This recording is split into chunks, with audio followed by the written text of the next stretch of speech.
Huwag kang iilingon. Alam naman natin yung movie na yon. Pero, I want to use that title, Huwag kang iilingon. Sa mga nakakapansin, first time ko siguro mag-preach ng nakapang-backslider. Nakakahiya, hindi maganda pa tingnan. Pero, I want to use this as an illustration. Dito ako manamit dati. Hanggang ngayon, pero hindi na dito, di ba? Pero, ewan ko, wala sa itsura ko na ako isang preacher, wala sa itsura ko na ako ay tumatayo sa likod ng pulpito. Thank you po. Galing po kay Tita sa din po. Shoes ko. Sponsor. Pero, di ba, in every, lahat ng nangyayari sa atin, lahat tayo may pinanggalingan. Bago tayo maligtas, may pinanggalingan tayo, right? May sinful nature tayo na pinanggalingan. Pero ang nakakalungkot, papunta na tayo doon, minsan lumilingon pa tayo. That is called backsliding. May mga panahon, lumilingon tayo eh. Gusto natin bumalik. Sana doon na lang ako mas madali ang buhay. Sa buhay Kristiyano nagugutom. Yan? Sa buhay Kristiyano walang tanghalian. Saka lang nalahat ako, ang tagal-tagal ko nang hindi na ng halian. Kaya lumit ang aking tiyan. Pero, kung mga simpleng bagay lang na yun ang makakasira sa akin, anong klaseng tao ako, di ba? Pero minsan lahat tayo dumarating sa pagkakataon na tayo ay tumitigil upang lumingon sa pinanggalingan natin. Pero ang nakalungkot ang pinanggalingan natin, hindi makakatulong sa atin. Tayo ay nanggaling sa kasalanan. Pero nangangarap tayo, sana bumalik na lang ako sa dati kong buhay. Sana gano'n na lang ako katulad sa dati. Sana gano'n na lang. But my folks, napakahirap ng buhay kung lagi ka na lang lilingon ng lilingon. Napakahirap ng buhay pagbalik ka ng balik. At minsan, sa kalingon natin, tayo ay nakakagawa ng mga desisyon na hindi nakakatulong sa atin. Just like God, his decision destroyed his family.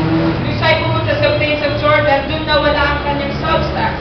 Nung siya'y nagpunta sa plains of Jordan, dyan nasira ang values na.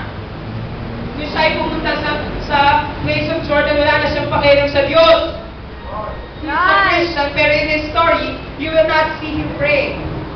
Hindi dumarating sa kanya na siya ay nag-pray. Hindi sinabing, and Lord prayed, and prayed, and Lord prayed. Wala kayong mapapansin doon. Kasi tayo, pag tayo bumabalik sa pananggalingan, hindi na tayo nakapag-pray. Mas madalas nang mag-pray sa simbahan kaysa sa bahay. Hey boss, isipin natin.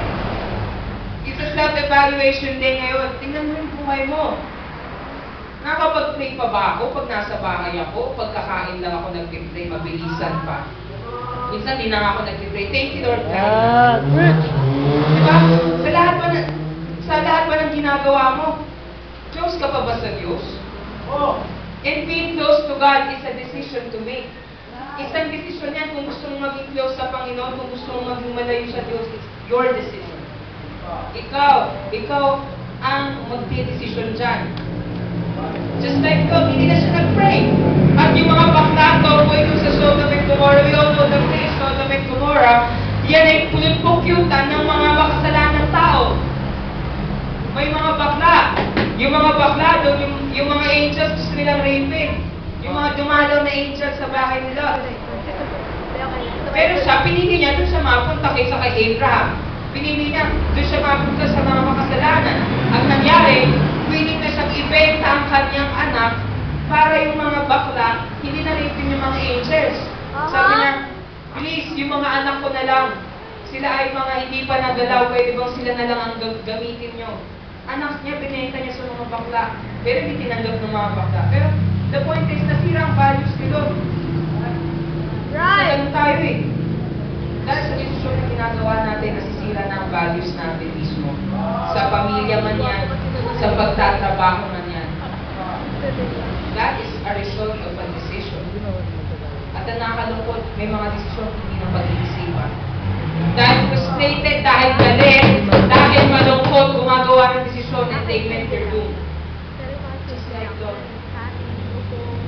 Look at the life of Lord. Sumunod siya sa sarili niya, humiwalay siya kay Abraham. Eh, sino ba si Abraham? siya yung malapit sa Diyos, siya yung laging nakikipag-usap. Right. Minsan tayo pinipili natin mapalayo sa pastor natin Sige. dahil nasaktan tayo sa kanya eh. Yung. We make decisions, gawa tayo ng desisyon without inquiring somebody, ano nangyayari? It led to our doom. Ang asawa ni Lot, di ba? Si Lot, nabiyudo pa, aalis lang sila sa Sodom and Gomorrah, naging asin pa yung asawa niya dahil lumingon. Huwag kang lilingon, tama. That is an example ng paglingon. Pero mamaya ko i-apply yung asin. Other than that, ano ba mga dapat natin isa-isip kapag tayo ay gagawa ng desisyon? What should be in my mind when I am deciding? Number one, meron akong tatlong isi-share sa inyo. Pero number one, we need to communicate with God. We need to